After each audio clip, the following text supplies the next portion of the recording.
바세린 이꼴 발암물질, 이 말은 바세린이 이제 좋다고 해서 믿고 발라봤는데 오히려 여드름이 더 심해졌다, 오히려 균이 더 잘 살 수 있는 환경이 돼서 염증이 더 심해지실 수 있거든요. 그래서 제가 권유를 드리는 거는,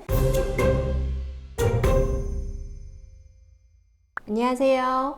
피부 알려주는 언니, 피부 언니 홍쌤입니다. 오늘은 유튜브라든지 SNS에서 굉장히 핫했던 바세린, 만병통치약인 것처럼 바세린을 바르면 굉장히 좋다, 이런 식의 이제 컨텐츠들이 굉장히 인기가 많던데, 바세린이 어떤 역할을 할 수 있고 어떤 주의점이 있는지에 대해서 다뤄보도록 하겠습니다.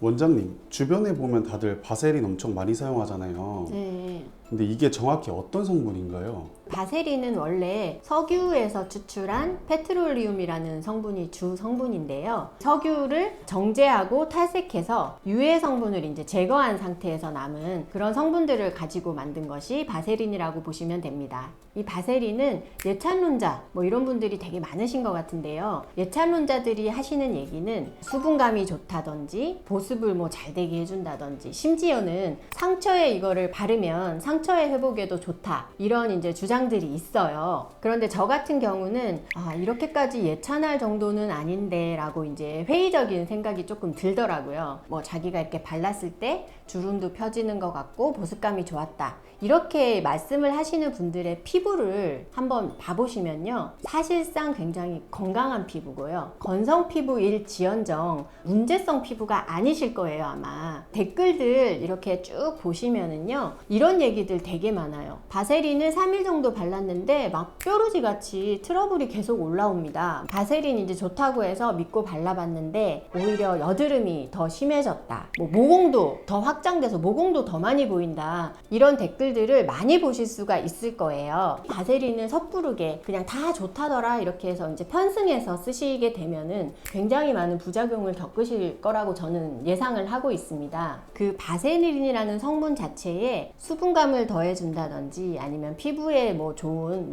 비타민 E라든지 이런 성분이 들어있진 않아요. 그냥 얇은 유막이라고 생각을 하시면 돼요. 예를 들면은 우리가 이제 음식 같은 거 보관을 할 때 위에 랩핑을 하잖아요. 이 랩핑을 하게 되면 음식에 있는 수분 성분이 밖으로 이제 날아가는 게 방지가 되잖아요. 그거랑 좀 비유를 해서 생각을 하시면 돼요.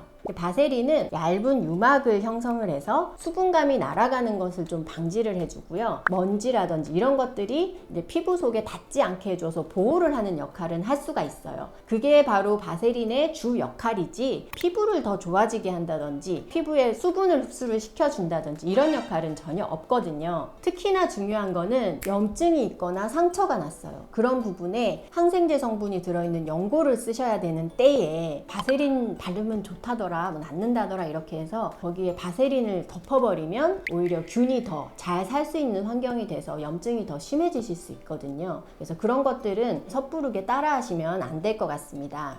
그리고 바세린이 발암물질이다라는 논란도 많은 것 같은데 혹시 바세린이 정말 발암물질인가요? 이 바세린은 원유 가공품이에요. 원유 가공품은 PHA라는 성분을 모두 포함을 하고 있거든요. 이 PHA라는 성분이 사실상 암을 일으킬 수 있는 물질로 규정이 돼 있기는 해요. 그런데 바세린 같은 경우는 어쨌든 몸에 쓸 수 있는 그런 시판되는 제품이라서 발암성 물질은 다 정제되고 제거된 상태에서 상품 허가도 받고 판매도 됐고 이렇게 하는 거니까 바세린 이꼴 발암물질, 이 말은 사실은 안 맞죠.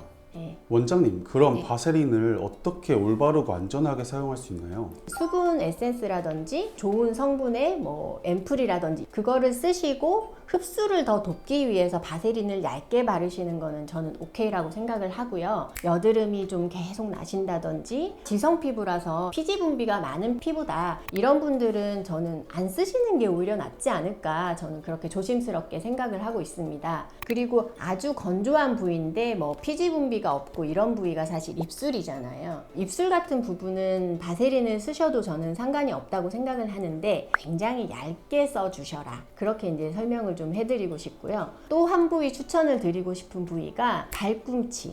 발 뒤꿈치 같은 경우도 굉장히 건조해지고 수분감 없이 쫙쫙 갈라지고 이런 것들 때문에 고통을 좀 받으시는 분들이 있으니까요. 이런 분들은 발 뒤꿈치에 수분 에센스를 좀 바르시고요. 아니면 바디로션 정도는 좀 발라주신 다음에 바세린을 좀 쓰시는 거. 이 정도에는 바세린을 좀 쓰셔도 상관이 없지 않을까 그렇게 생각을 하고요. 보통 바세린은 이제 좋다 해서 막 대용량으로 되게 큰 거 막 사시고 대용량으로 살수록 사실 경제적이기는 하잖아요. 그런데 이 바세린 같은 경우는 기름 성분이 주다 보니까 오랫동안 공기 중에 노출되거나 하면 변질이 굉장히 쉽고요. 열었다 닫았다 할 때 먼지가 많이 들어가서 잡균 같은 것이 또 번식을 잘 하는 그런 환경이 될 수 있어요. 그래서 제가 권유를 드리는 거는 스파츌라 사용을 좀 하셔서 한 번씩 떠서 이렇게 쓰시는 건 괜찮을 것 같고, 작은 용량을 사셔서 그때 쓰고 또 이제 빈통은 또 버리고 그때 좀 교체를 자주자주 해주시면 오히려 좋으실 것 같아요.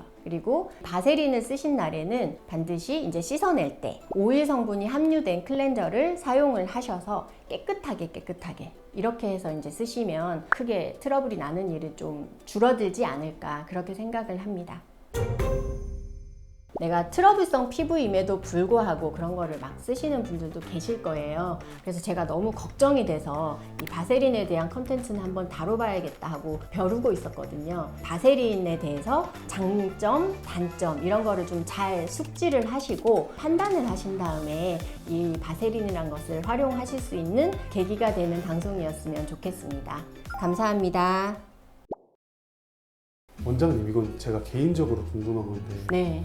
원장님이라면 바세린 진짜 바르실 건가요?